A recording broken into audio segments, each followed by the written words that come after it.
Gecədən yağış yağdığı üçün artıq bu torpaq yol avtomobillər üçün keçilməz olur.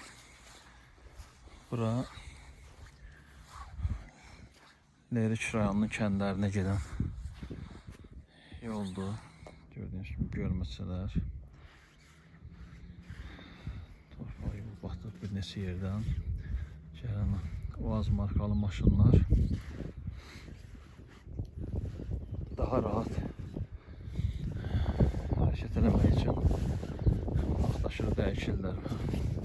Bunları da gördüyünüz kimi Ucqardan yəqin ki bu ya Allah Şıxseyin kəndindən, yardım kəndlərindən ya da ki Lerik rayonunun kəndlərindən gələn maşınlardandır. Belə bir çətinliklərlə gəlib gedir. Sakinlərin çox böyük arzusudur ki, inşallah buralarda bir 4-5 kilometrlik yola da bir çarə qılınsın.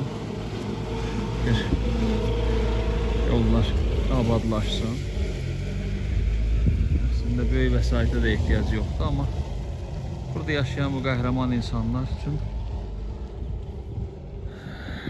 çox böyük hadisə olar ki, bu yol birləşdirilsin. Bizim Bilinə kəndinə qədər uzanan bu asfalt yola bu tarixdə bir ilk yaşansın.